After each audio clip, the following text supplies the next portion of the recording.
Judiciary Committee will come to order. Watch who you hang out.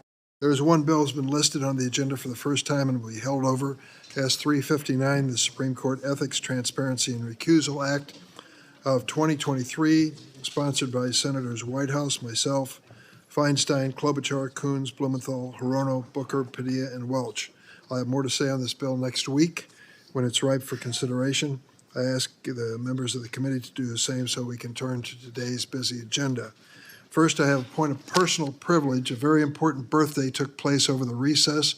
There were cookouts, parades, fireworks, and a great sense of national pride. Yes, that's right. Senator Lindsey Graham, my good friend and ranking member, celebrated his birthday.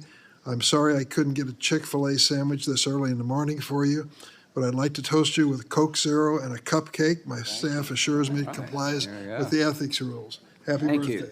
I'll take cash for that chick. Thank you. If you're getting older, turn around and go back. It's hard. Thank you, Mr. Chairman. Very kind. Lindsey, you've been a great partner and adversary at times over the years. I enjoy serving on the committee. Well, I'm doing my best. I've enjoyed serving with you on this committee. Happy birthday from all of us. We have a number of additional items on today's agenda. We have three judicial nominees, one U.S. Attorney nominee, and one bill, S-1080, the Cooper-Davis Act, sponsored by Senators Marshall, Shaheen, myself, Grassley, and Klobuchar. The bipartisan Cooper-Davis Act is sponsored by Senators Marshall and Shaheen. Oh, I see there's a duplication here. The bill would require social media companies to alert the DEA when illicit fentanyl, meth, or counterfeit drugs are being distributed on their platforms, or when someone who's not a legitimate practitioner or online pharmacy is distributing prescription pain medication and stimulants. The bill has been on the committee's markup for over 3 months since last April. Ample time for us to establish feedback from all members, the Department of Justice, the DEA, and other stakeholders. When we turn to the bill, I intend to offer a manager's amendment that addresses numerous issues that have been raised legitimately. I'll have more to say about the bill then. I'll now turn to Ranking Member Graham for opening remarks before we return to our agenda. Well, thank you, Mr. Chairman. Thank you for the cupcake. In honor of my birthday, I'm not going to eat it because there's not many clothes I can wear now. So that's very kind of you. Bottom line is we're going to take up another effort here soon to do something about the abuses of social media. This bill is named after a young person who purchased something on the internet, wound up being laced with fentanyl, and they died. Well, what happens if you sell somebody on the street a pill laced with fentanyl and they find out about it? You go to jail. What happens if it happens on the internet? Apparently not much. Why is all this stuff happening on the internet? The people who run these social media sites make a lot of money based on advertising and other financial arrangements, and the more eyeballs, the better. You know why this stuff is on the internet and people allow it to get on their websites? It's because there's no downside. If you could sue people for the damage done to your family, would it be exploiting your children sexually, taking images of people and ruining their lives for the rest of their life by having it all over the internet? It would stop if the people in charge of these sites could be sued. And all of these bills are going to meet the same end. They're going to get out of this committee, they're going to go to the floor, and they're going to die. Well, get ready. Beginning next week, I'm going to make unanimous consent requests to take up the bills that pass this committee unanimously. And if you want to object, get ready, because you're going to be objecting for the rest of the time I'm here until we fix this. Thank you. I just want to say, louder so we can hear. Thank you, Senator. I just want to say that these bills related to CSAM passed this committee unanimously. 4 bills passed unanimously. Doesn't happen much around here on issues of substance. And I completely concur with the Senator from South Carolina. If we don't do something based on a unanimous judgment of this committee that is so frightening to families across the United States, shame on us. I look forward to joining you in this effort. Now we go to the nominees. First is Judge Lauren Ali Khan, nominated to serve on the U.S. District Court for the District of Columbia. Anyone seek recognition to speak on this nomination? If not, the clerk will call the roll. Mrs. Feinstein. Aye. Mr. Whitehouse. Aye. Ms. Klobuchar. Mr. Coons. Aye by proxy on Klobuchar. Mr. Blumenthal. Aye. Ms. Hirono. Mr. Booker. Aye. Mr. Padilla. Aye. Mr. Ossoff. Aye. Mr. Welch. Aye. Mr. Graham. No. Mr. Grassley. No. Mr. Cornyn. No. Mr. Lee. No by proxy. Mr. Cruz. No by proxy. Mr. Hawley. No by proxy. Mr. Cotton. No by proxy. Mr. Kennedy.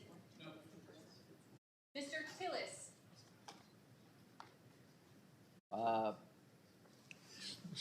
Tom? Mrs. Blackburn. No by proxy. Chair Durbin. Aye. Senator Klobuchar? Senator, President, Mr. Chairman, upgraded.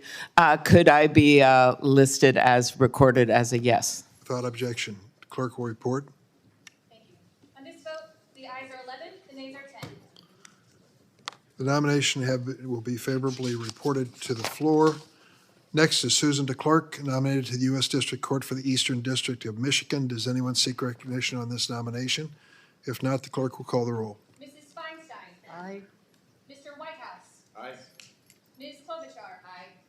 Mr. Coons. Aye. Mr. Blumenthal. Aye. Ms. Hirono. Mr. Booker. Aye. Mr. Padilla. Aye. Mr. Ossoff. Mr. Welch. Mr. Graham. Aye. Mr. Grassley. No. Mr. Cornyn. No. Mr. Lee. No by proxy. Mr. Cruz. No by proxy. Mr. Hawley. No by proxy. Mr. Cotton. No by proxy. Mr. Kennedy. No. Mr. Tillis. No. Mrs. Blackburn. No by proxy.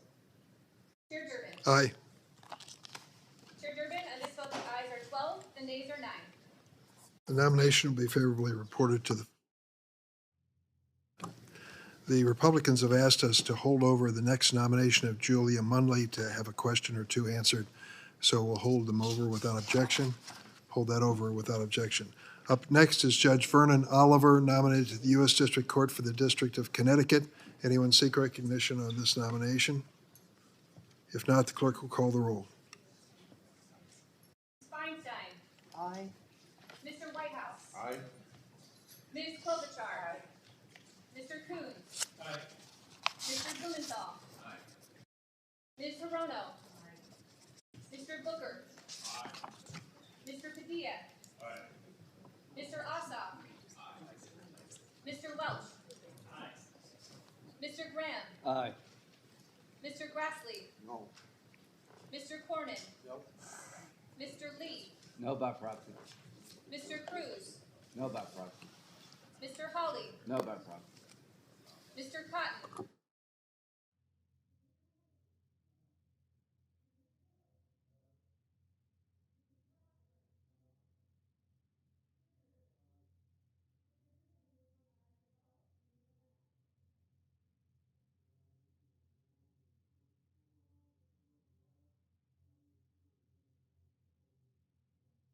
Whom I understand we can voice vote. Does anyone seek recognition to speak on this nomination? If not, on favorably reporting that nomination, all those in favor say aye. Aye. Those opposed, no. In the opinion of the chair, majority of members present having voted in the affirmative. the Mr. ayes- Chairman, Senator Cruz, Hawley, Lee, and Kennedy wish to be recorded as no on this. Which one? The clerk will so note. And the majority of members still present. Having voted in the affirmative, the ayes have it. Nomination will be favorably reported to the floor. We next come on the pending legislation of the Cooper-Davis Act. In February, we held a hearing on protecting children online, during which there was a strong bipartisan consensus that this committee needed to act.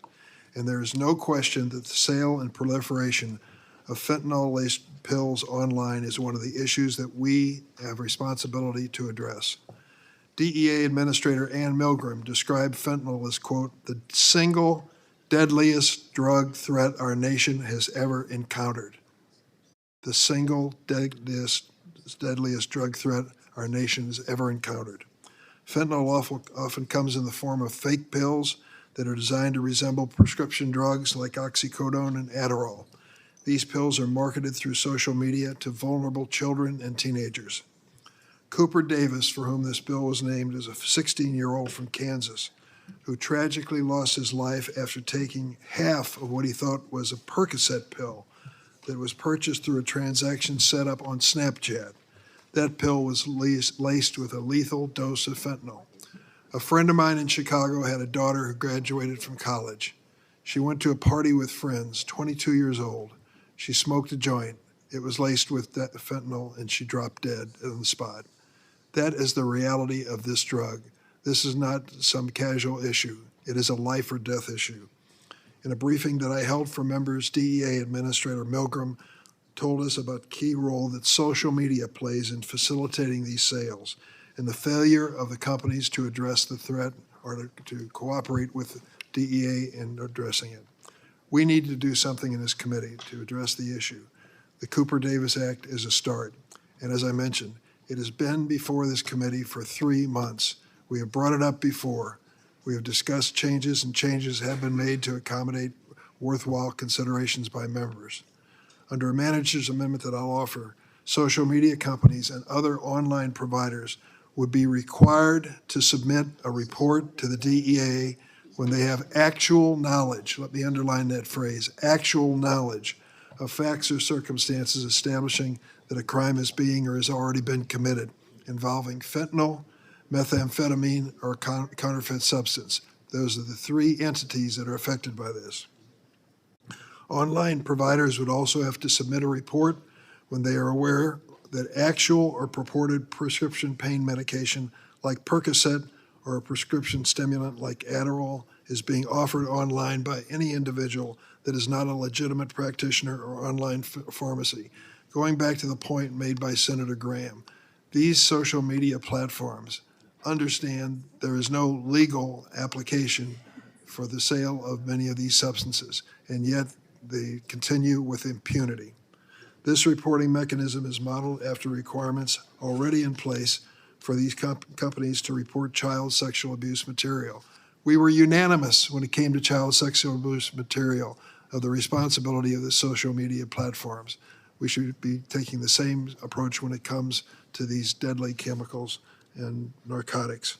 Over the past 2 months, this bill's sponsors have worked extensively with every member of this committee interested and made a number of changes that are incorporated in the manager's amendment. We've obtained technical assistance from the Department of Justice and DEA. I will now turn to Senators Grassley and Klobuchar to see if they would like to speak on the bill. Senator Grassley? Yeah. First of all, thank you for Is your moving microphone this on? bill, Chuck, is badly your mic- needed bill, helping law enforcement target dealers selling fentanyl to kids online. About Cooper Davis, a kid full of life, adventurous and outgoing.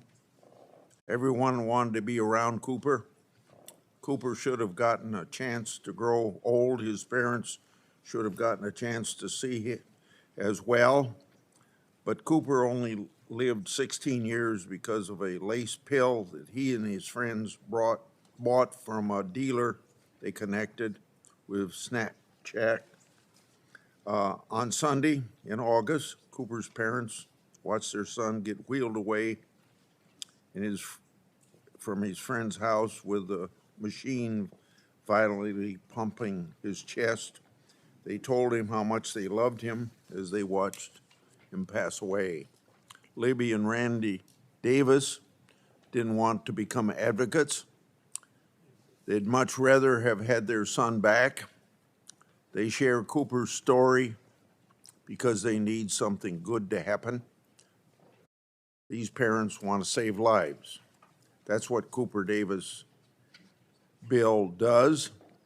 It saves children's lives. The bill makes service providers provide the username and identifying information of a known drug dealer to law enforcement. This information is critical to targeting these criminal elements that prey upon our kids. I urge my colleagues to support the bill. Thank you. Thank you, Senator Grassley. Senator Klobuchar? Yes, very briefly, I want to thank you, Senator Durbin, for your leadership, for working with members to address their concerns. I think we all know, I'm not going to belabor the fact that fentanyl is such a crisis in our country. We had a teenager who died after purchasing what he thought was pain medicine online, actually a counterfeit drug laced with fentanyl. We had someone else who was struggling with debilitating migraines who bought what he was believed was Percocet over Snapchat. It wasn't really Percocet, fentanyl. And I really appreciate the work you've done that by requiring social media companies to alert law enforcement when they have actual knowledge of illicit fentanyl trafficking on their platforms. This will greatly help law enforcement crack down on these illegal sales and protect kids, and as well as the manager's amendment that you've put forward. So thank you very much. Mr. Chairman? Mr. Chairman? Senator Feinstein? Well, I think, too, it's about time. And I'm glad the committee is considering legislation to respond. There's a real crisis of overdose, particularly among young people, and it really shouldn't be discounted. The sale of deadly counterfeit drugs online is unacceptable, just simple and straightforward. And we've got to do more to stop the spread of deadly substances. And this is one, and we kind of ignore it. I've heard from a number of Californians who have lost loved ones due to counterfeit pills. And I think this issue deserves our attention and our solutions, and I thank you for bringing it to us. Thank you, Senator. I believe Senator Coons next. Thank you, Mr. Chairman. And I regret that I have 3 different full committees having markups simultaneously and must leave within the next 5 minutes for foreign relations and then appropriations. So I will be voting by proxy in the course of this. You have elevated a critical and pressing issue that we have to deal with, which is the widespread consumption and death of young Americans of all ages and backgrounds, facilitated by social media platforms and email systems. I have a long record of opposing warrantless surveillance of the American people, and I still have concerns about tensions between that view of mine and where we are. You have made progress in the manager's amendment. You've given us time to engage with the DEA. You've given us time to look at the intersection of the Stored Communications Act, Section 230, whether the penalties are severe enough and whether we can produce appropriate, necessary, urgent pressure on these different platforms to be responsible and come forward. I would prefer more time to try and craft a balanced path forward on this bill than what I see in front of me right now. But I do not want to be a barrier to your being able to move forward today. So if I had to vote right now on this bill, and that's before all the amendments and the debate, I am a likely no. But I am saying so with huge respect for the urgency of the issue, your leadership on this, and a desire that we can move forward. I hope I've conveyed my concerns concretely. I am willing to carve out exceptions to 230, to impose civil and criminal liabilities, and to find a path towards incentivizing the social media platforms to act on this. And I hope that my competent counsel can help represent my views as we take up this issue in the next half an hour or so. Thank you. Senator Ossoff? Thank you, Mr. Chairman. And let me begin by thanking you and the ranking member for your persistent and diligent insistence that this committee tackle this issue. There is a crisis in Georgia. There is a crisis nationwide. Children, adolescents, and adults are succumbing to addiction and deadly overdose every day to fentanyl, to opioids, and we know, as members of this committee, that the facilitation of this trafficking by social media companies is driving much of this crisis.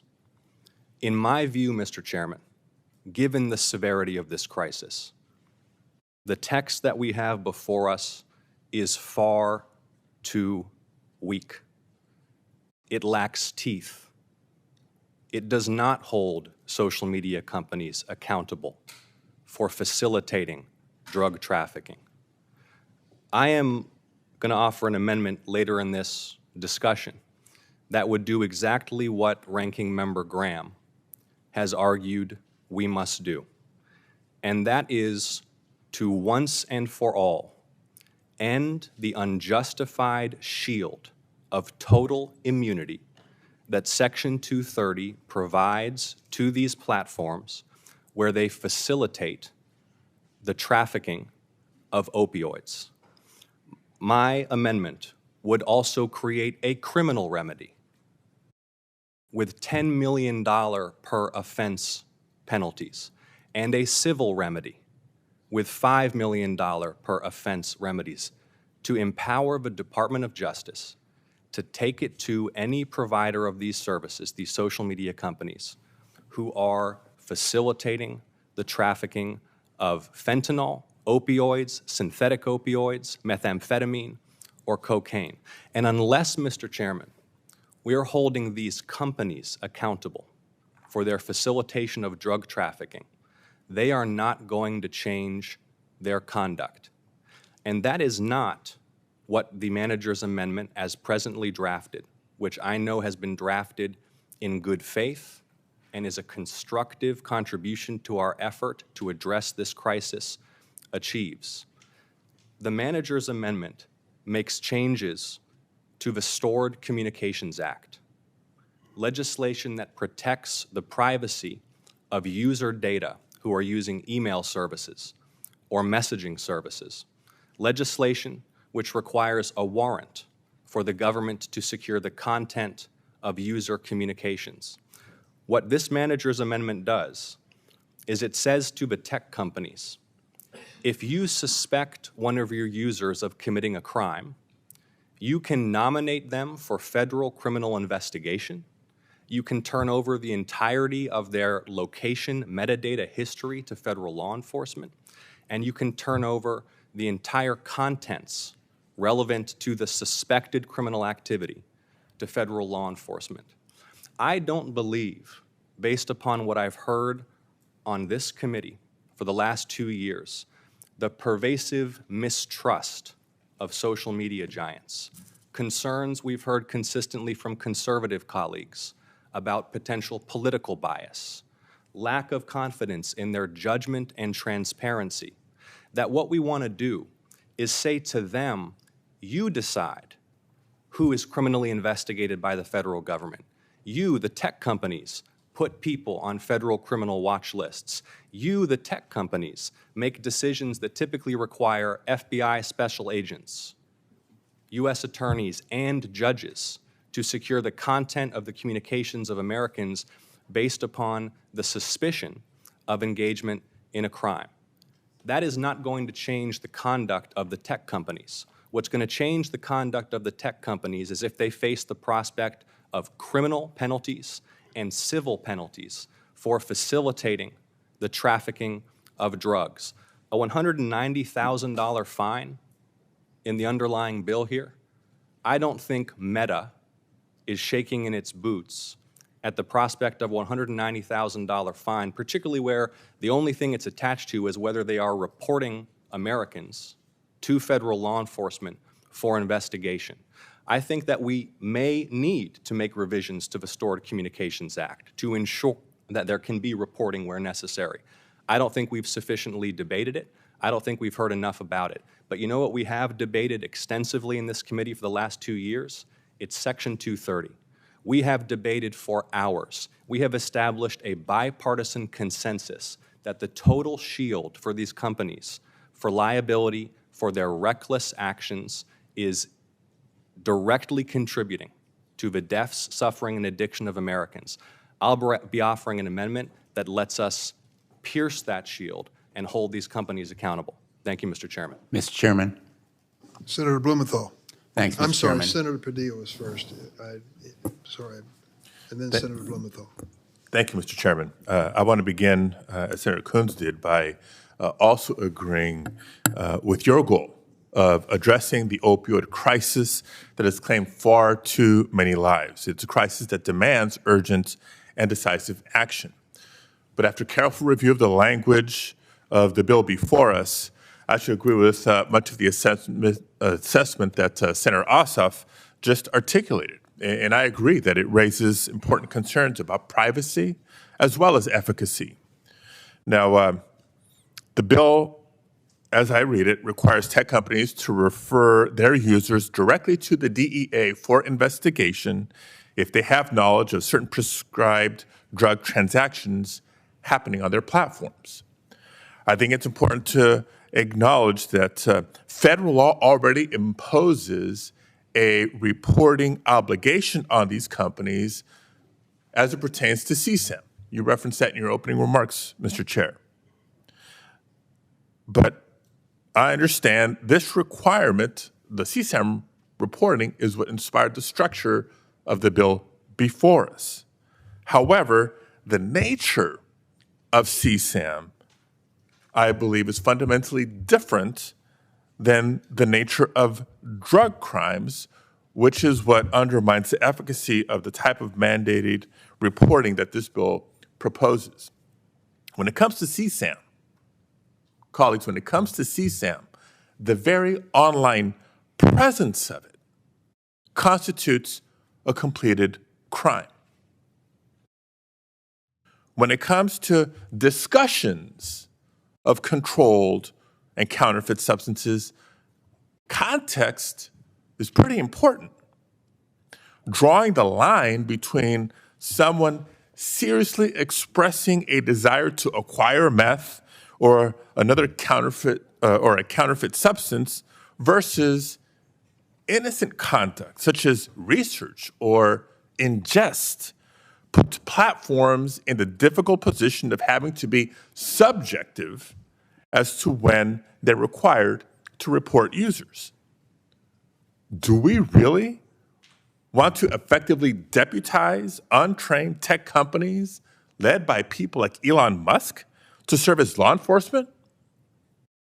This bill will empower them to disclose people's private data to federal law enforcement without a warrant or oversight, based only on, quote, a reasonable belief that someone is committing an offense.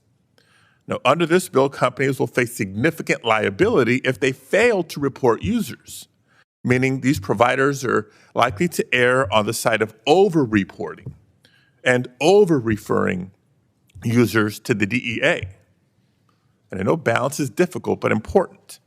I also want to be clear that these reports can include sensitive personal information, including the content of the user's communications, the content of their communications, not just their identity. I also have significant concerns about the bill's potential impact on encryption. Senator Ossoff and I have discussed this. This bill includes a provision in Section G4 that would make companies liable for failing to report their users if they, quote, deliberately blind themselves of violative conduct on their platforms. And I worry this provision could be read as criminalizing companies that offer encrypted services, as they may be viewed as deliberatively blinding. Now, this committee has spent a lot of time over the years discussing encryption and its importance for all manner of protected activities and marginalized communities, not to mention women seeking reproductive care in a post-Dobbs world. So I think this is yet another issue that we need to consider very carefully before advancing the bill. And I would actually welcome clarification from the sponsors of the bill about whether they intend to capture the use of encryption in this broad way. Let me conclude by saying again, the opioid crisis demands urgent and decisive action. But this bill, as currently drafted, does not, in my opinion, address the root causes of the epidemic and risks eroding our constitutional and statutory privacy protections. Now, for years, our constituents have demanded we force the tech industry to respect their privacy. And now this bill compels and encourages technology companies to erode that privacy. So I can't support the bill as currently drafted, but I'll be paying keen attention to the amendments that are offered, which ones may pass and improve the bill, which ones may not, before taking a final vote. But I wanted to articulate my concerns and hope to be a constructive part of truly addressing this epidemic. Thank you, Mr. Chair. Before recognizing Senator Blumenthal, I'd like to make a comment on what's been said by my colleagues. The bill sponsors have worked for 3 months, over 3 months, with committee members, the Department of Justice, and the Drug Enforcement Administration to address the concerns raised about this bill. Some members raised First and Fourth Amendment concerns, which I've heard again today.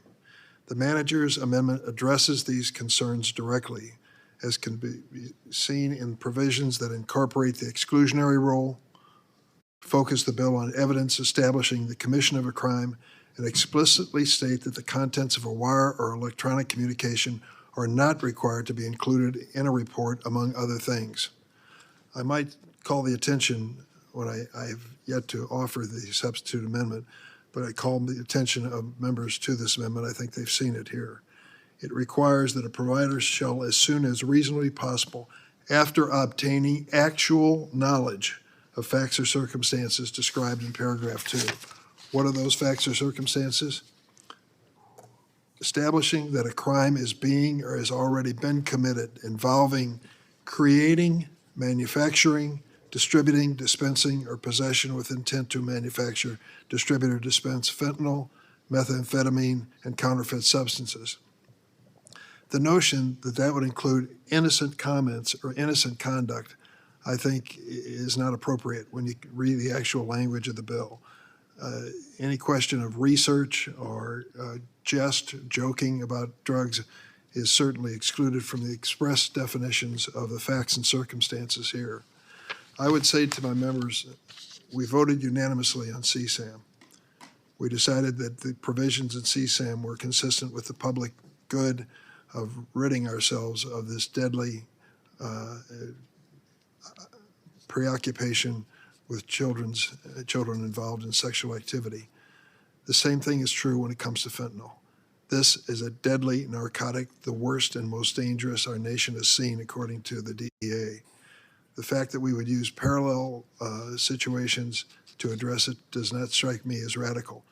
If Senator Ossoff's suggestion about increasing the dollar penalty is offered as amendment, I'll support it.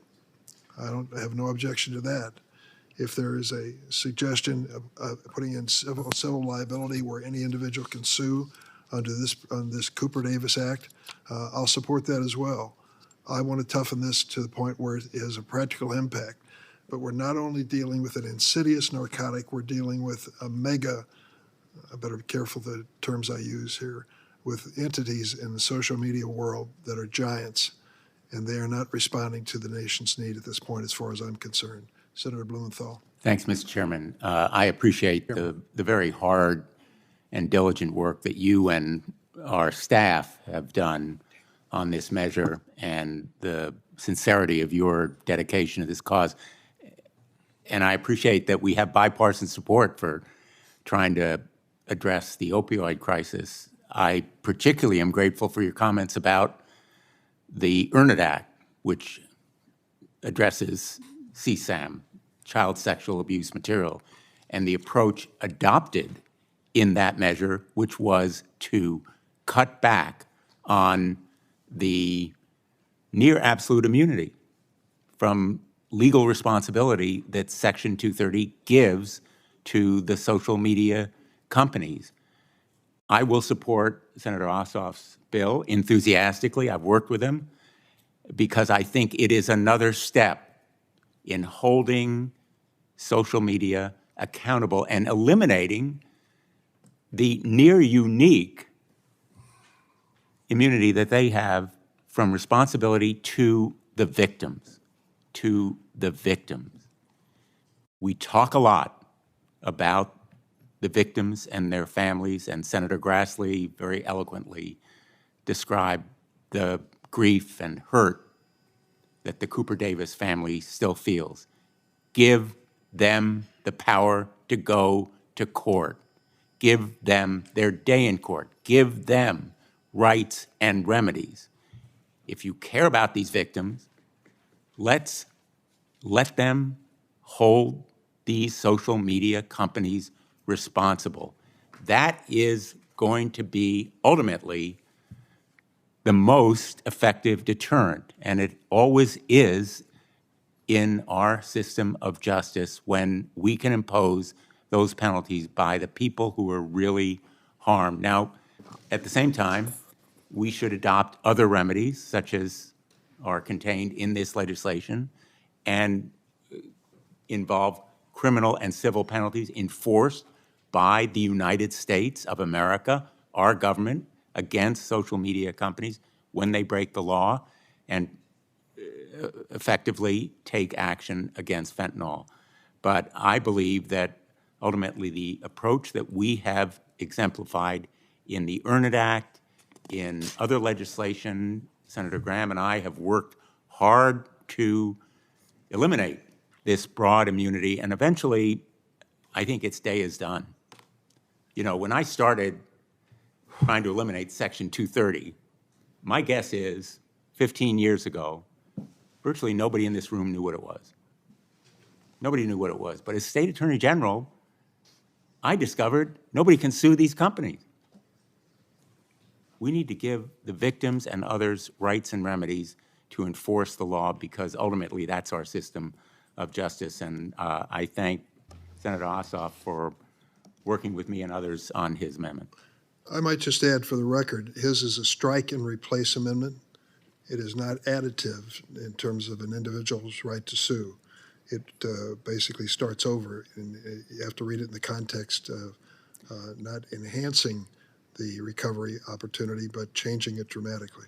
I understand that, Mr. Chairman, and I believe we can work together so that we adopt the approach exemplified in this legislation, the manager's amendment, but combine it with the restrictions on Section 230 that are set forth in the Ossoff amendment. We have requests for recognition for Senators Cornyn, Whitehouse, and Klobuchar. Senator Cornyn. Thank you, Mr. Chairman. I look forward to voting for this bill. I've noted with interest the issues raised by Senator Ossoff and Senator Padilla, and I look forward to working with them to try to figure out about what sort of unintended consequences might flow from this. Certainly, we want to make sure that this is focused on fentanyl and synthetic opioids and not extended to other presumed offenses and as determined by the social media platforms rather than law enforcement agencies. I've sat with parents who've lost their children to fentanyl poisoning. They don't call it an overdose, they call it poisoning, because when, as Senator Grassley pointed out in the case of Cooper Davis, the child who takes a Xanax, what they think is a Xanax or a Percocet or some other relatively innocuous drug, but it's contaminated with fentanyl. And as we know, just a pencil lead tip of fentanyl is enough to kill you. But unbeknownst to them, they are actually consuming this poison and losing their lives.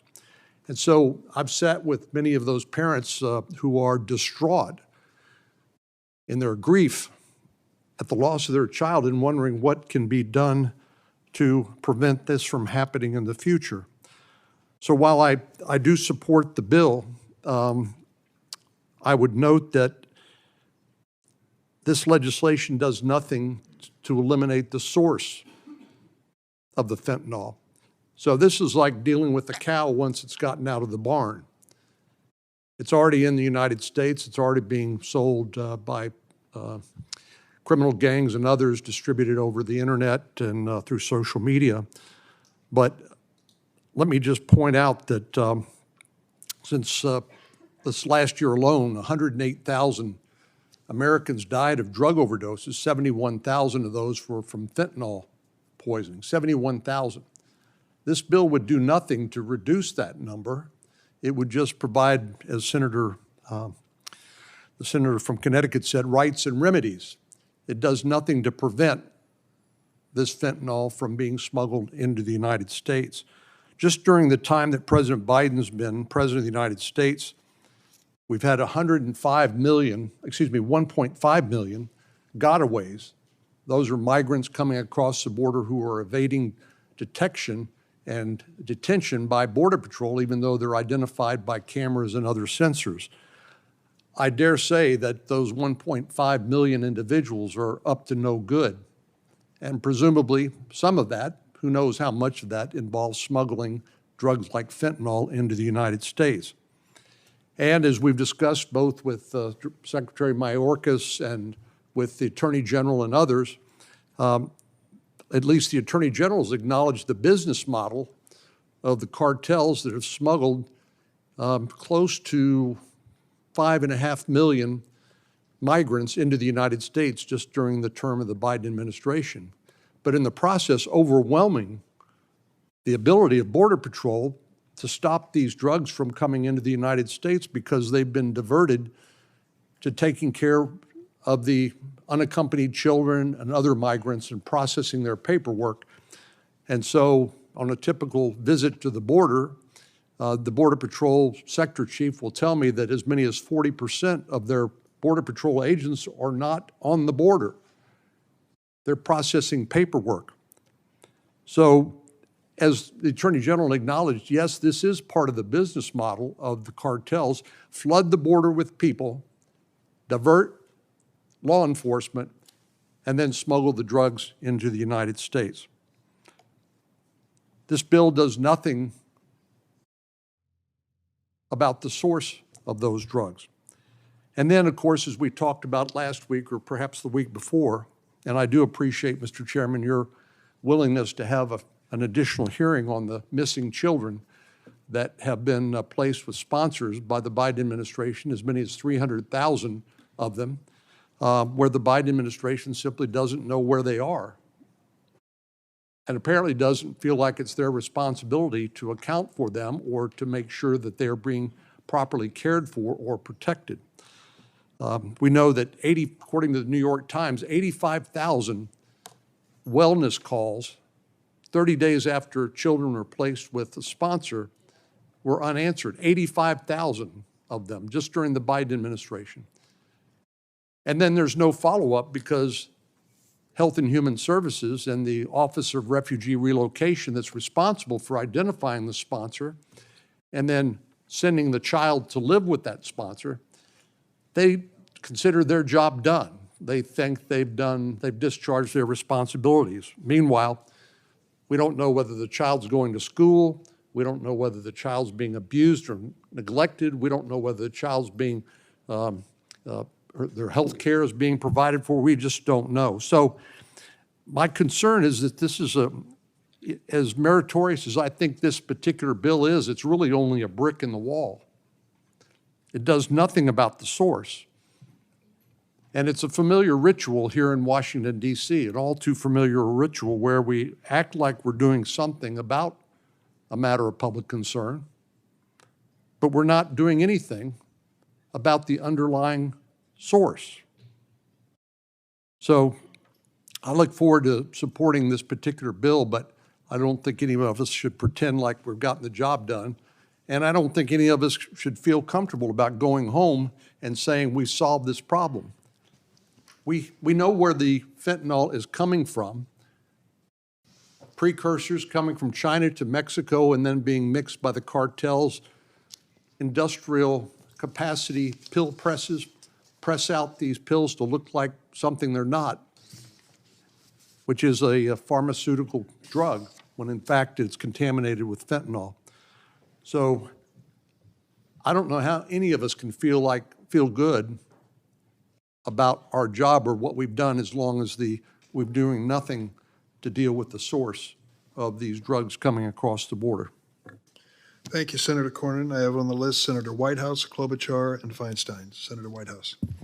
Thank you, Chairman. Let me start by congratulating Senator Cotton on the latest addition to his talented staff team.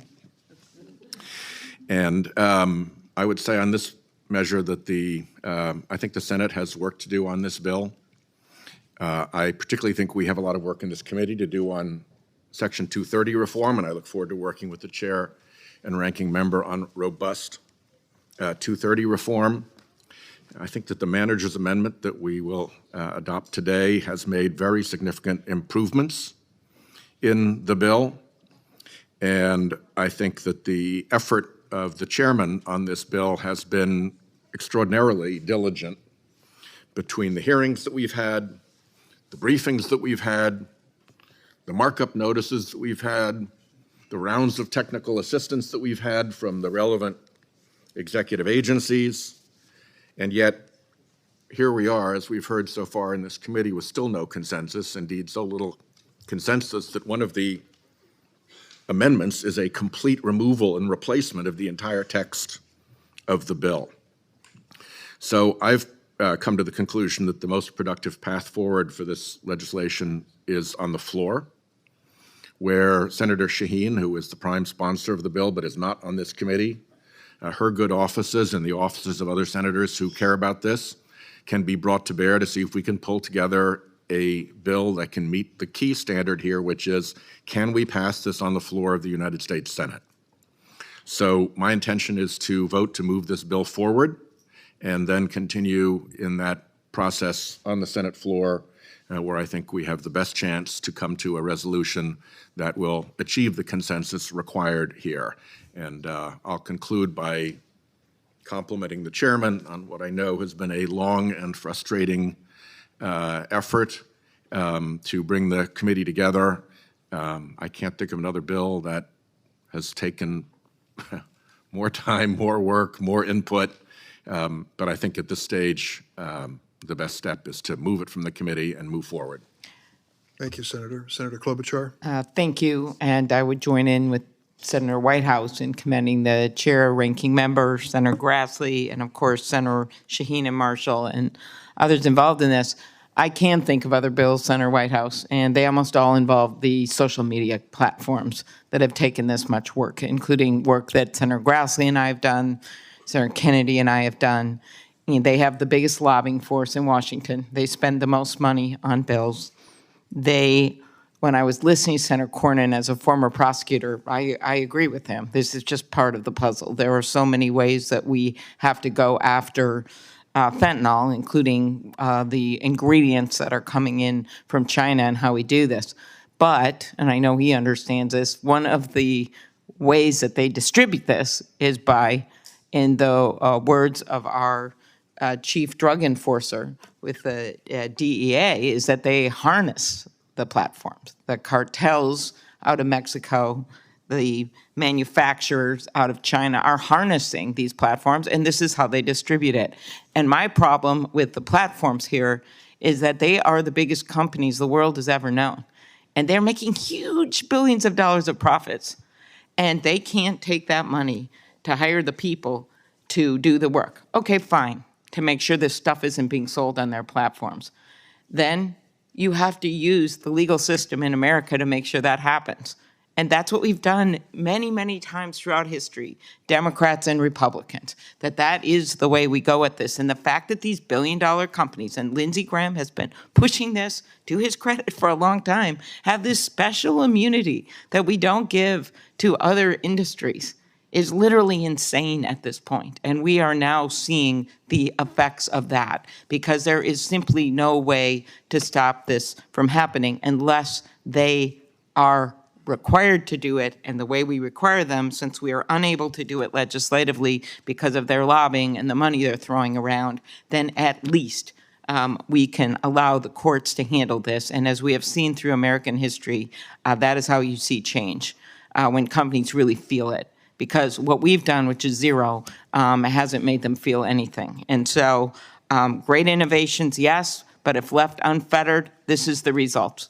These kids that think they're getting a Percocet by a social media platform that they trust, that all their friends are on, and they think it's a safe place to go. They know that a street corner may not be a safe place to go, but they think that this platform, with all of its marketing, is such a safe place to go, and it's not one bit.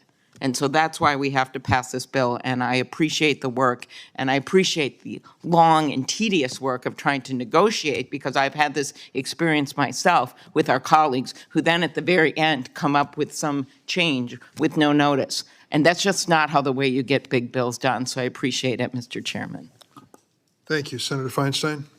Well, I just want to say, based on what I know from where I live, this is a serious problem, and it's not going to just go away. Turn on the microphone. Based on where I come from and what I see, this is a serious problem, and it's not just going to go away. I'd like to compliment the group for being quick on the draw with respect to it, and hope that we really go out and take a good look and see if we can begin to cut back the use of this. There's no good that's going to come from it, only an escalation. And that's my statement. Thank you. Thank you, Senator Feinstein. Senator Booker?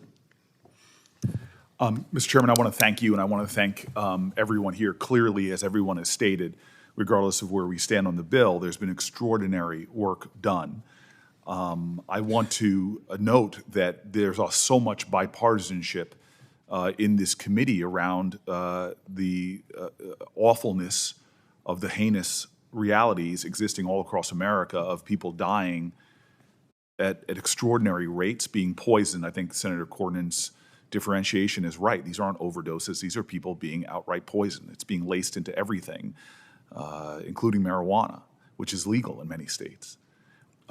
I want to join this not only bipartisan anguish over what's happening, but the determination to get something done with this crisis and attack it on every single point of the problem, from the drugs coming across the border to the cartels that are being fueled by our guns going south of the border. There's so many issues, including the demand for this, we have to address. I also finally want to just thank Senator Graham, as well as so many others who are mentioning over and over that Section 230 is an outrageous protection for these multi-billion-dollar valued companies that are allowing a lot of activities to go on that overwhelmingly our society, our country, our people think shouldn't exist. We must alter and amend Section 230.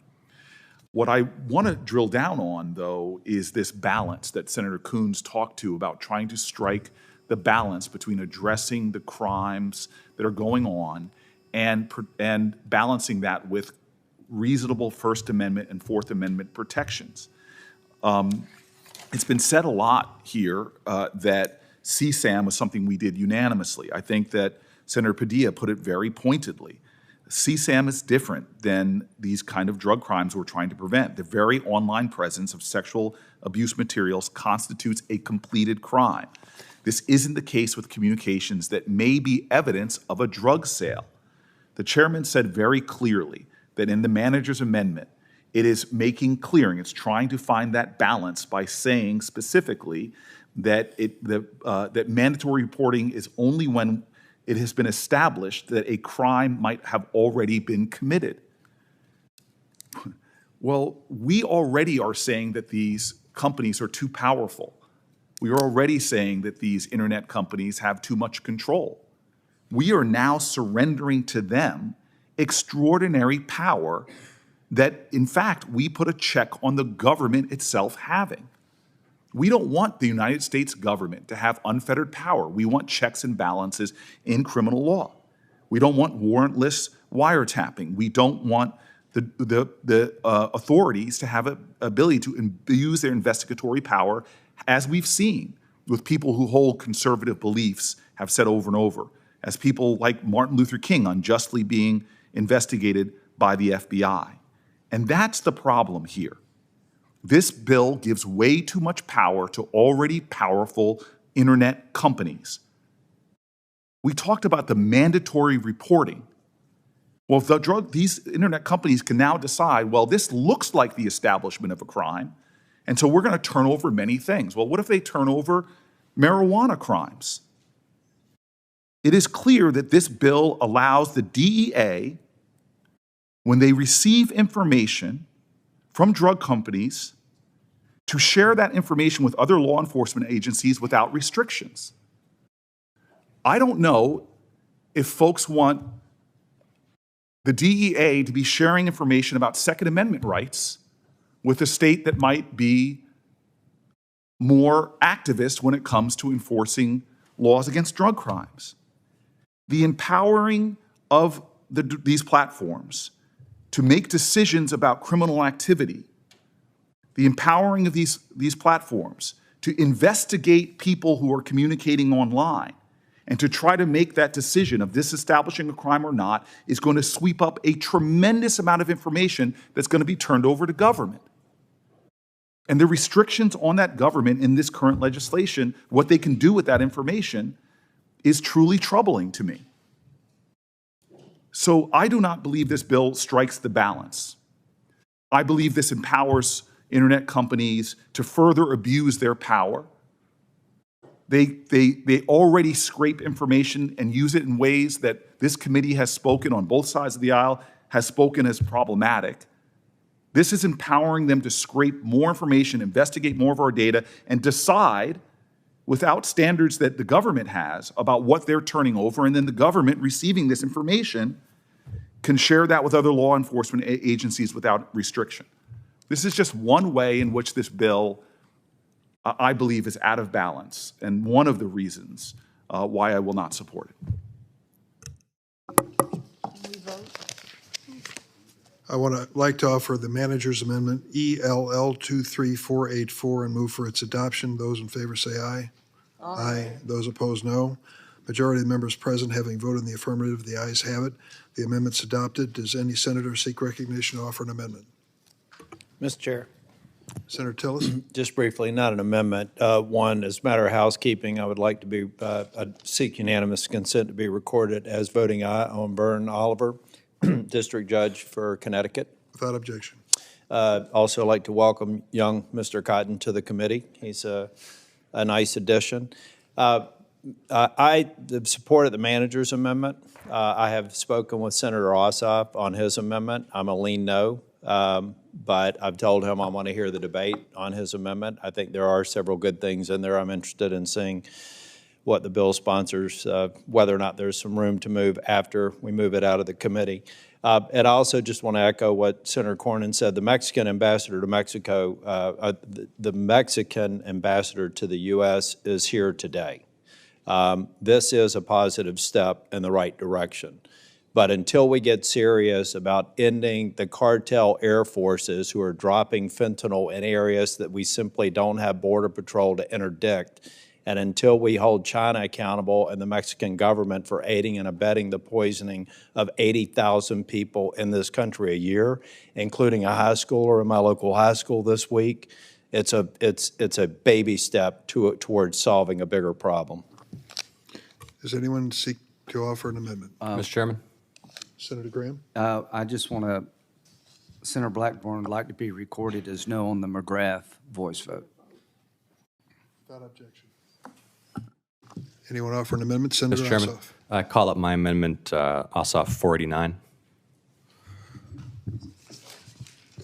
So, just want to return to the beginning of this discussion. This amendment is an opportunity to do something real.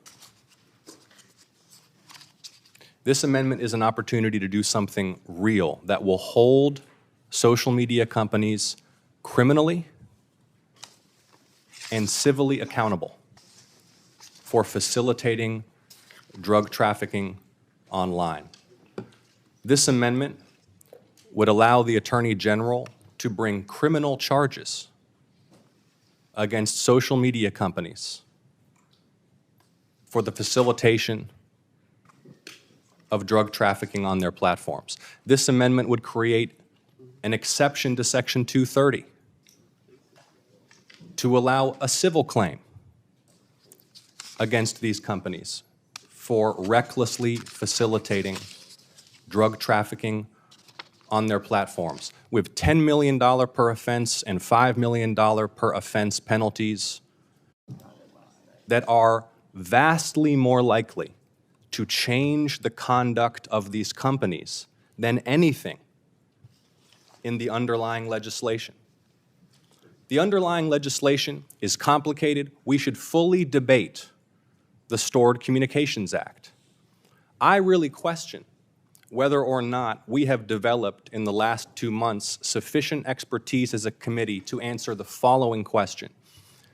Should these tech companies, whom we don't trust, who we think are engaged as bad actors and in bad faith activity, who are, as we speak, facilitating criminal drug trafficking on their platforms, should they determine who is criminally investigated by the federal government? Is that the view of the committee? After everything we've looked at for the last 2 years, after all of the criticism that virtually every member of this committee has levied against these tech companies, we're going to turn around and say, actually, what we'd like to do is empower the tech companies, not just on the basis to correct the record of actual knowledge that establishes a crime, but simply on the basis, in the plain text of the bill, that someone may have committed a crime. To put that person on a federal watch list, to turn over their location data to the federal government with no subpoena, to turn over the content of their communications to the federal government with no warrant. We trust Facebook and Snapchat and Google to make decisions that, as a matter of existing law, require a federal judge. I'm going to ask you a question. I find that hard to reconcile with the amount of distrust that we have expressed on a bipartisan basis of these companies. You want to actually change these companies' conduct? You want to actually hold them accountable for facilitating drug trafficking? Expose them to criminal liability. Expose them to civil liability. And not $190,000 per whatever is in this underlying bill, $10 million for each criminal claim, $5 million for each civil claim. We've barely begun to debate the Stored Communications Act, and we should. We should have hearings. We should study it carefully. It needs revision. We have debated Section 230 in this committee for the last 2 years. There is a bipartisan consensus that the shield against liability for these companies is enabling them to continue to facilitate criminal activity. With this amendment, it's time to put those words into action and vote to hold them accountable. Anything less, as Senator Cornyn said, this underlying bill is too weak to solve the problem. Thank you. Senator Ossoff, before I recognize Senator Graham, who's asked to be in the queue, I would like to establish one thing for the record. It's been said the civil liability issue is addressed by your amendment. Senator Blumenthal has acknowledged that he believes, as I share his belief, that there should be individual liability, that even the Cooper Davis family should be allowed to sue. Can you tell me where in your bill you give authority to individuals, including the families of victims, to sue? In my amendment at present, the Attorney General can bring a criminal claim or the Attorney General can bring a civil claim. If we want to open this up to state attorneys general, if we want to open this up to private rights of action, I will support a second-degree amendment right now, and with unanimous consent from the committee, we can go ahead and write one up. I will support a second-degree amendment right now that opens up the courtroom. So what page is it on now? Because you both had said that it's in there. Let me be clear. This amendment exposes these companies to criminal liability by the U.S. government and to a civil claim by the U.S. government. And if we want to add, because we have debated Section 230 for years, if we want to add at this markup that state attorneys general can bring such a claim, that private actors can bring such a claim, we can do that right now. We're in a markup. We can do it right now. But the amendment does not include it at this Well, point. anybody can offer a second-degree amendment to do so, All right. Senator and I'll Graham? support it. Senator Graham? Thank you, Mr. Chairman. I want to thank Senator Ossoff for acknowledging that Section 230 needs to be looked at seriously. I want to applaud Senator Blumenthal's for his efforts for years to try to open up the courtroom to Americans. My staff tells me that this is striking place, and, I'm sure they're right. I'm voting yes, and if somebody can draft me up an amendment to allow individual lawsuits and attorney generals to take advantage of this, I want to introduce that. I'm going to be relentless in cracking Section 230. So Senator Ossoff has publicly stated he believes this shield is too much for the American people to bear. This bill, all of those who've worked on it, God bless you all. As Senator Cornyn says, it doesn't fix the problem, but you're trying to help. I will vote for the bill. I will vote for the amendment. If I can get somebody to write one for me, I'll offer a second-degree amendment. But how does this movie end? Very soon, I will be offering legislation to repeal Section 230 as it exists today. All of these statutory efforts are good faith, complicated, not perfect. The time has come to do something that would matter. Statutory schemes get defeated by these companies, as Senator Klobuchar has articulated. They have so much money and so much power. It's time to do something simple. Allow the companies to be sued in American courts when somebody believes they've been harmed. If you buy a car and it's defective, consumer protection laws allow you to do something about it. If you get hit by a car, you can sue the person who ran over you. If you buy a house and they withheld information about the nature of the house, you can sue. This is the one area of life in America where the courtroom door is closed to every American for no good reason. So the only way I believe you're ever going to bring about change is to open up the courtroom to the American consumer when they feel like they've been harmed through their children being sexually exploited, buying drugs laced with fentanyl, on and on and on. So I appreciate what Senator Ossoff's doing, and I promise you we're all going to get to vote on a concept of repealing Section 230. Mr. Chairman, Senator Blumenthal? I'd like to offer a second-degree amendment in order to clarify what I believe is the intent of the Ossoff amendment. And at line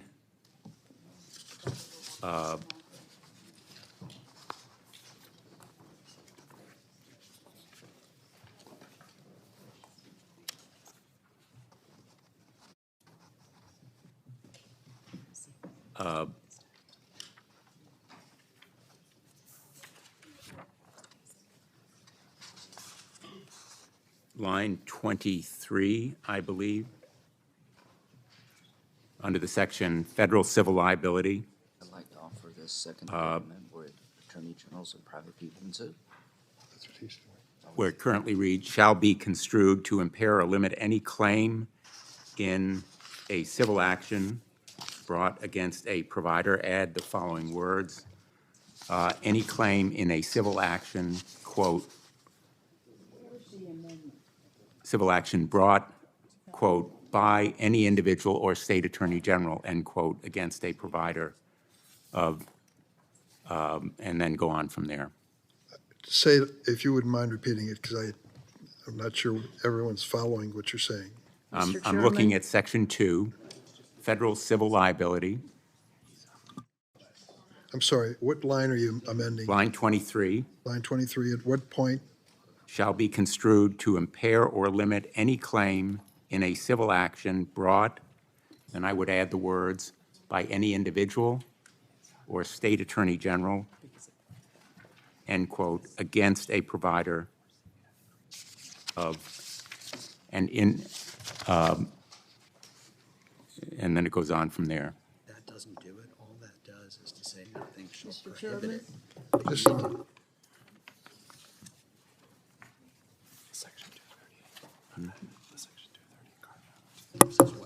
Senator Blumenthal, my staff advises me, and I think they're correct, that you need more than that. We may need more than that, and if you give me 5 minutes, I'll have more Well, than that. let me suggest. We've been working on this for months, Mr. Chairman. I think Senator Whitehouse has suggested that we take this to the floor, which I hope is the net result of our activities today, with the understanding that certain things will be addressed before it's called on the floor. And I would certainly support, I think everyone's made it clear, individual causes of action to be added to this provision. Senator Feinstein? Yeah, I think this amendment should be introduced as its own bill, first of all, not that strikes and replaces something. So I'm going to vote no. I think we're muddying the waters in a way that's going to make it very difficult to get the votes to pass anything. Mr. Chairman, if I might, Mr. Chairman, Senator Ossoff? I think if we're considering Senator Blumenthal's second-degree amendment, we can, in 90 seconds, identify the additional 6 words required to do what we intend to do and what Senator Graham wants to do and what many of us want to do, which is to allow the AG, state AGs, or private actors to bring a claim against these companies. This is not my staff standing by. This is what a markup is for, in my view, so we can do that. Senator, I think we know what we want to do, but I don't think it's as simple as you just said. 6 words in 90 seconds or whatever it happens to be.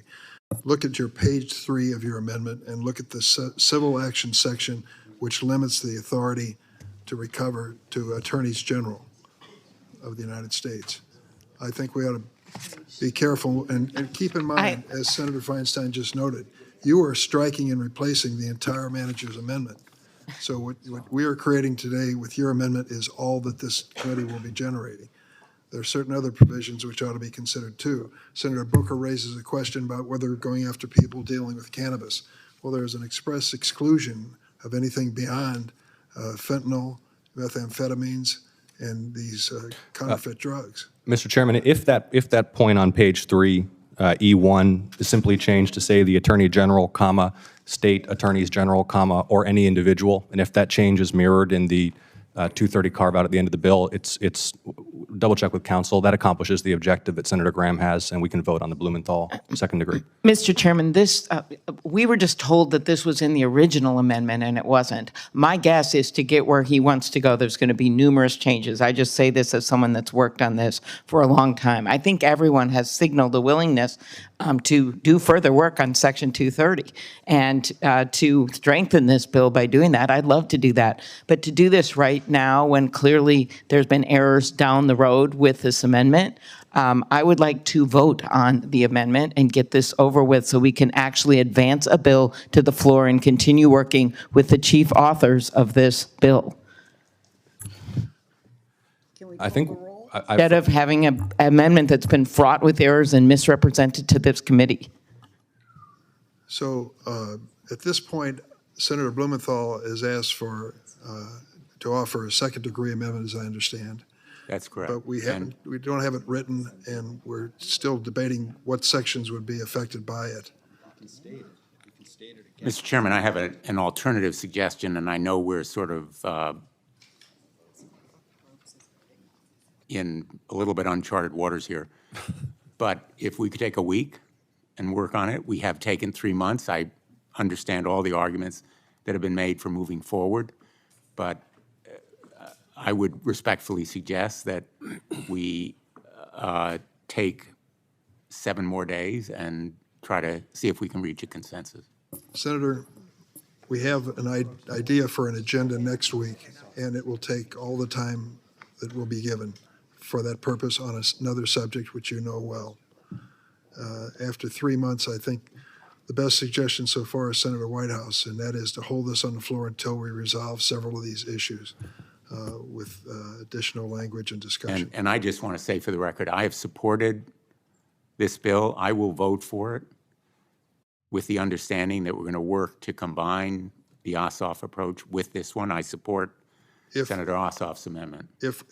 Let's be certain what we're saying, to add to this bill an individual cause of action, individual liability, or by a state attorney general. If that is our goal, we want to work toward on the floor. Did I state that properly? We're considering my amendment, which establishes both a criminal claim and a federal civil claim that can be brought by the Attorney General. It's drafted. Senator Blumenthal, as I understand it, wishes to add, and I support state attorneys general and private actors. It is not a monumental drafting exercise. We could have, I think, probably done it by now.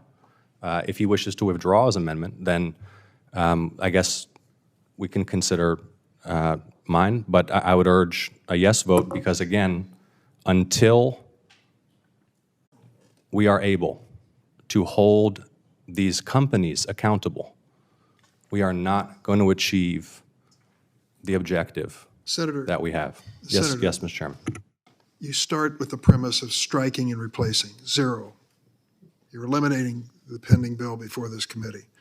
And then you have a provision, several different provisions that are in contrast with the original version of the bill. The one element that we seem to be agreed on is the original bill should include the right to sue by individuals and state attorneys general. I think we can go forward with the original bill as offered, Mr. Chairman, the substitute in the committee, and with the understanding we'll draft an amendment before any serious consideration on the floor. Now, if you're going to strike the whole bill, then I'm just going to oppose this effort. I mean, that's Understood, but I Mr. Chairman, it also, the Ossoff amendment also contains a provision that I think is very important, which is that the Attorney General may bring a civil action, and that's in the original, it's in the substitute. but the Ossoff amendment includes it as well. But the substitute that we've adopted includes it as well. Right. There's no argument on that. The question is individual causes of action by victims and families, for example. I think there's consensus for that, to add that to the bill, the substitute amendment pending. If we have an understanding that an individual right of action restricting Section 230, eliminating it as to the immunity that currently these companies have, will be part of what we vote on the floor, I certainly will support this bill. Does anyone else seek Could recognition? someone tell Yes, me Mr. what Chairman. we're doing? What is pending before the committee is, do you withdraw your second-degree amendment, Senator Blumenthal? Well, if we're going to have a vote on the Ossoff amendment, I would like my second-degree amendment incorporated in it.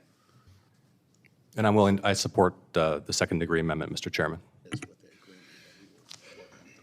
Mr. Chairman, Senator Graham. here's what we're doing. Senator Ossoff doesn't like the bill. He wants to replace it with his provision. I agree with you. It destroys all the work y'all have done. Now we agree that we like the bill that y'all passed, and we like the idea of being able to sue individually and other state attorney generals. The difference is Senator Ossoff doesn't like the underlying bill. I don't mean to put words in your mouth. I like both. And you're telling me that we're going to be able to have both concepts, the bill as written plus what Senator Blumenthal is trying to do. Is that where we're at? That's where I am. All right, that's where I am. That's where I am. So in order to achieve this goal, there are two ways. We can call the Ossoff amendment, vote for it. I'll vote no, because it doesn't include the individual cause of action. We can move the underlying substitute amendment, subject to amendment on the floor to include individual liability and the right of state attorneys general to sue as well. Sorry, just a point of clarification, Mr. Chairman. I think we can add there's an outstanding motion to add the individual cause of action from Senator Blumenthal unless he's withdrawn his second-degree amendment. you can do this, but you strike the underlying bill. That's a point made by Senator Graham. You're opposed to the underlying bill. And to Senator Graham, my argument is that we should debate further the question whether to give big tech the power to nominate people for federal criminal investigation. I think there are changes to the Stored Communications Act that are warranted, but we can agree right now on Section 230. I think we would almost have unanimous support, if not unanimous support, on Section 230. That's why I proposed this path, and I'm going to suggest a procedural path here. Sure. We're going to accept the premise of Senator Blumenthal and say that there is an amendment pending, which we don't object to your amendment, which establishes an individual cause of action and the right of a state attorney general to sue. Then we'll vote on your amendment, which I'll vote no on because of the striking portion of your amendment, and then consider the underlying substitute amendment in the second vote, with the understanding that when it comes to the floor, it's going to include the same provision on liability. Is that agreed? So as Senator Blumenthal has withdrawn his second-degree amendment? Does the amendment strike the bill and replace it? Yes, it does. With what? With the amendment. But I would go along with the procedure suggested by the chair. all right, so the question is on the Ossoff amendment, What? including a provision that allows individuals as well as state attorney generals to sue for individual liability under the bill. Do you want a roll call, Senator? So just for clarity, yes, the question is on the Ossoff amendment modified by a Blumenthal second-degree amendment adding state AGs and individuals. Is that correct? That's correct. Whose text we do not have. Okay, great. Let's vote on that. All right. Clerk will call the roll. Mrs. Feinstein. No. Mr. Whitehouse. No. Ms. Klobuchar. No.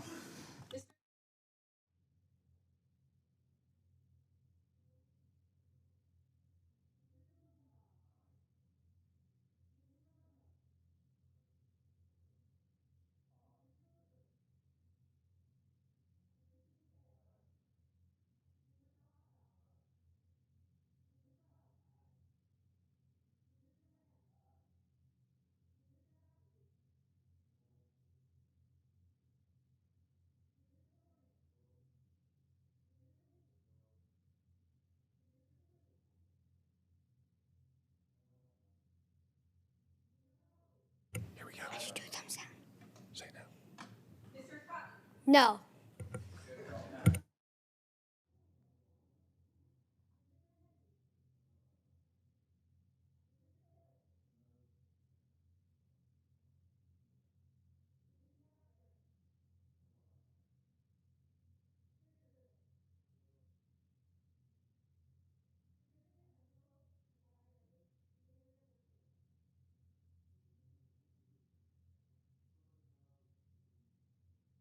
The question is now on the substitute amendment with anticipated change before it's ever considered on the floor to include individual causes of action as well as by state attorneys general.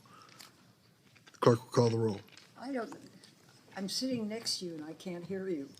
I'm sorry, Senator. Okay, got it. Mrs. Feinstein. All right. What is the, can somebody clarify the vote, please? 1080 Cooper Davis Act. I have an amendment I'd like to put forward.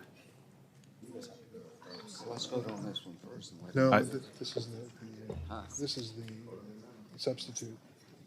You should consider all the amendments before you vote on passage. Thank you. Senator Booker makes a good point. I'm sorry. We have disposed of the Ossoff amendment, but there could be other amendments. Are there any? I ask unanimous consent to withdraw the pending roll call until any further amendments be offered. Is there objection? Senator Booker, you may proceed. If you have an amendment. I'm grateful, Mr. Chairman. I'd like to bring up my amendment BOM 23434. This is regarding test strips. We all know, as has been said, that the gravity of this problem necessitates us to have a comprehensive approach. The idea of test strips is something that the mother of Cooper Davis, Lily Davis, has passionately advocated for, expanding access to these life-saving tools.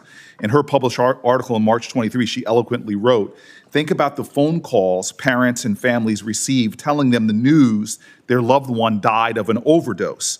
Then explain to us why shouldn't legalize fentanyl strips, test strips, which can detect the presence of fentanyl, ketamine, or other potentially lethal elements in a substance."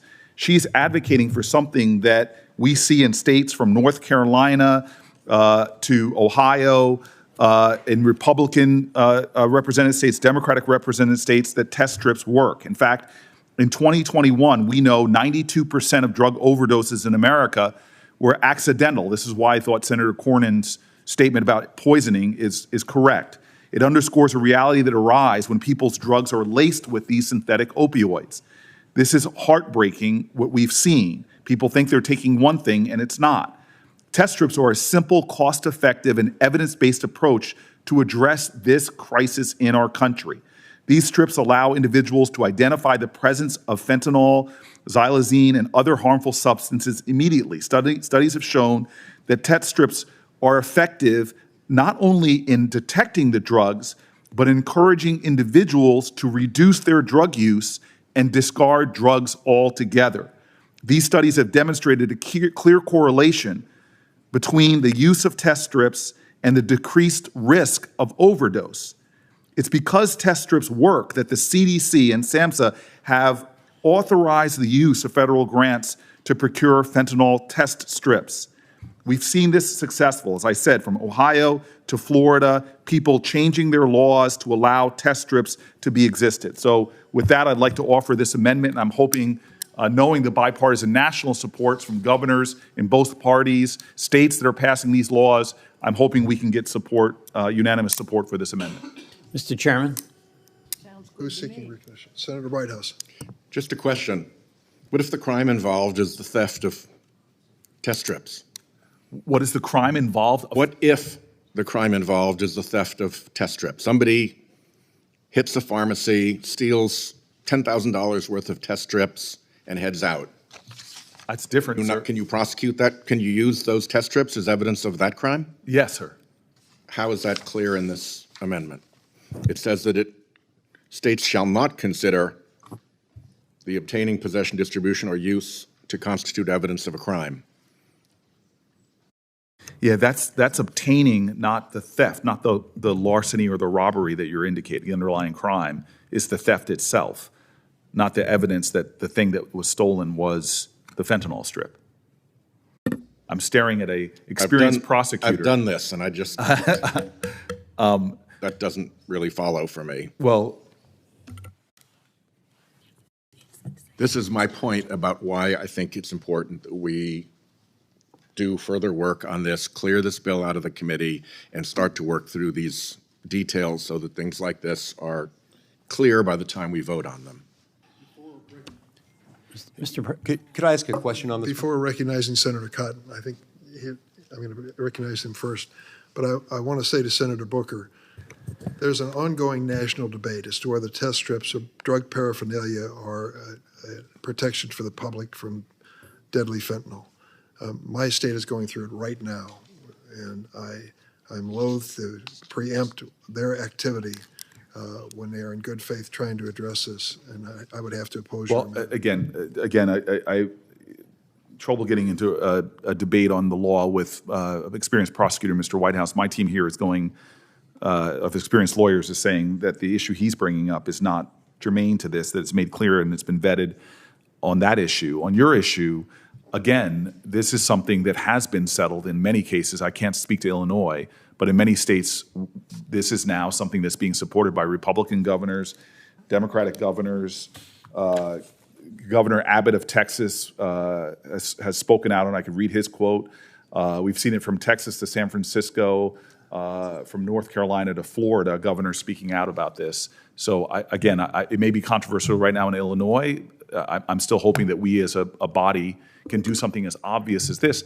Because frankly, I know from my experience talking to people that when they test these drugs, they avoid the death. That's why this bill named after a young man, his mother, is advocating so passionately that we allow these test strips for folks. Senator Cotton Sr. Mr. Chairman, I call it my second-degree amendment, Cotton 2307 Alpha 01. To the Booker Amendment. To the Booker Amendment. It was filed earlier. Staff is circulating it now in printed format.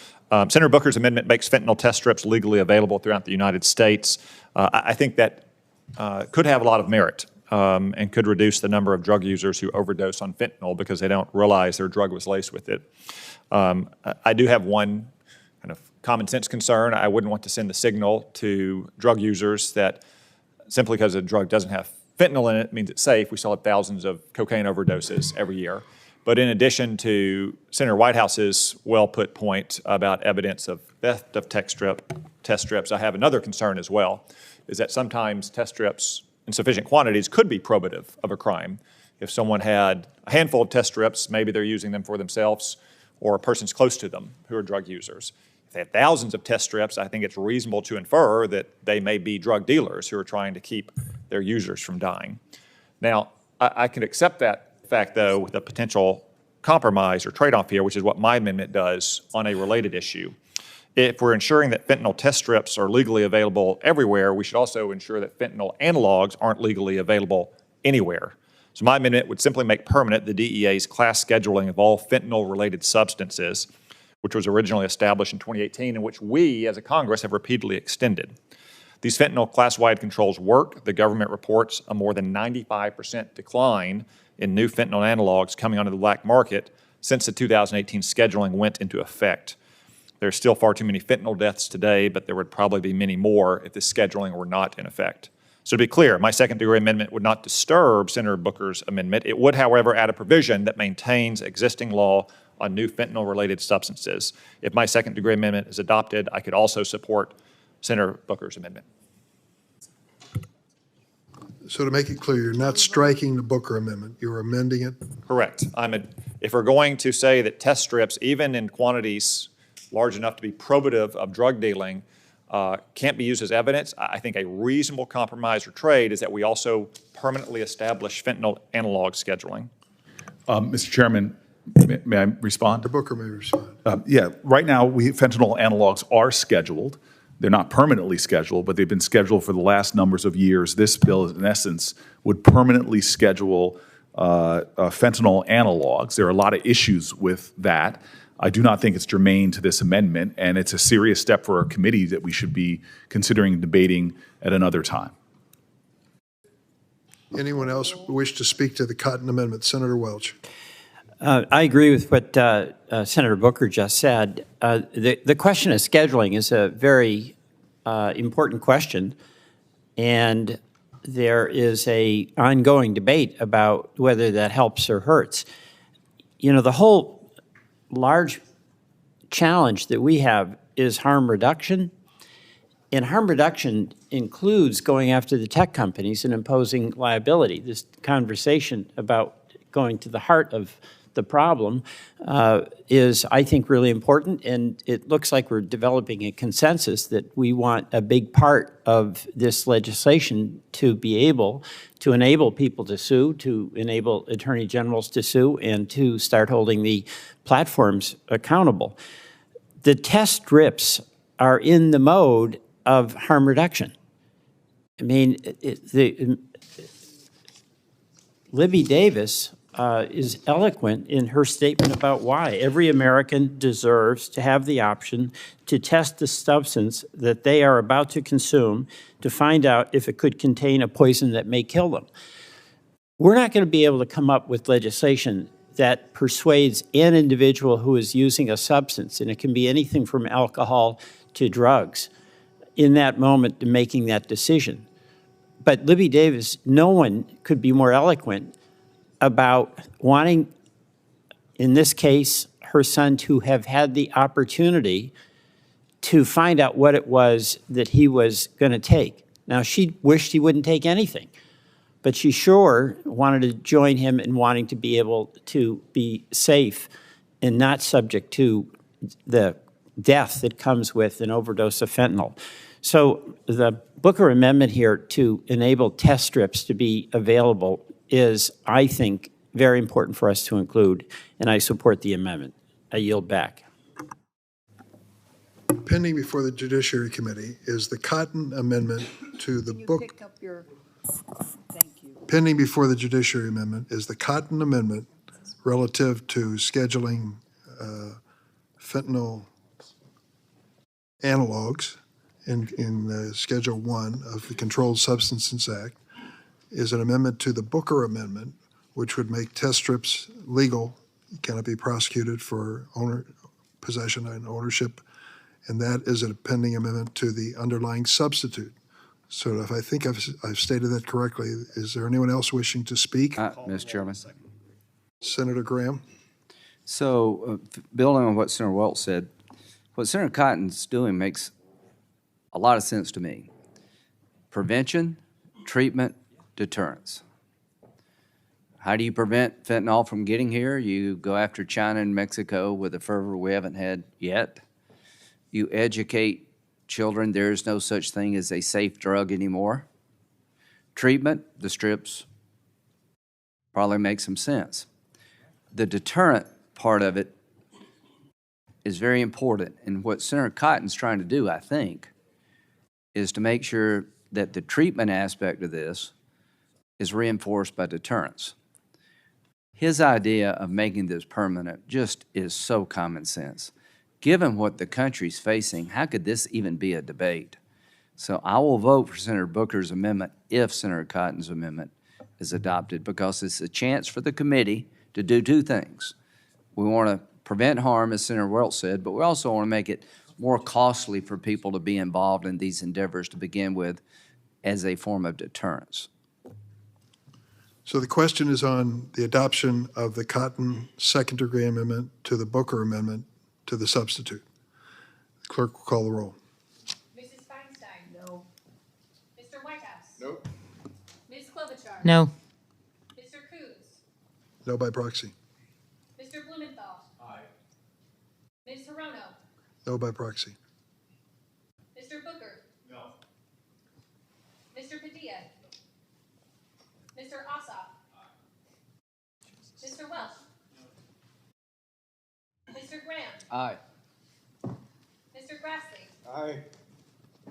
Mr. Cornyn? Aye. Mr. Lee? Aye. Mr. Cruz? Aye by proxy.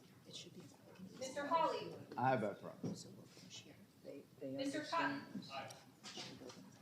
Mr. Kennedy? Aye by proxy. Mr. Tillis? Aye by proxy. Mrs. Blackburn? Aye by proxy. Chair Durbin? No. I'd like to change my vote to aye after reviewing this. Thank you. Chair Durbin? On this vote, the ayes are 13, the nays are 9. I'm sorry, the nays are 8. By a vote of And are the ayes? the Booker amendment as amended is now up for consideration. Senator Booker? Mr. Chairman, obviously, I voted no against the secondary amendment. Therefore, I withdraw my amendment and just pledge to work with Senator Cotton on this issue. Are there any other amendments to this bill? Substitute offered. If not, the clerk will call the roll on the substitute. Mrs. Feinstein? Yes. Mr. Whitehouse? Nope. Ms. Klobuchar? No. What? What? What? Sorry, Oh, I thought it was the substitute. Was the Booker Your amendment withdrawn? substitute? Booker's amendment is withdrawn. Sorry, I thought we were voting I'm on the sorry, Booker I amendment. misstated. The substitute, Senate Bill 1080. the substitute was adopted earlier. This is on final passage. I'm sorry. Mr. Could we? Aye. Ms. Klobuchar? Aye. Mr. Coons? No by proxy. Mr. Blumenthal? Aye. Ms. Hirono? Aye by proxy. Mr. Booker? No. Mr. Padilla? No. Mr. Ossoff? Mr. Welch? Mr. Graham? Aye. Mr. Grassley? Aye. Mr. Cornyn. Aye. Mr. Lee. Aye. Mr. Cruz. Aye by proxy. Mr. Holly. Aye by proxy. Mr. Cotton. Mr. Kennedy. Aye by proxy. Mr. Tillis. Aye by proxy. Mrs. Blackburn. Aye by proxy. Chair Durbin. Aye. Chair Durbin, on this vote, the ayes are 16, the nays are 5. The bill will be favorably reported to the floor. If there's no further business to come before the Judiciary Committee, we stand adjourned. We got to go to.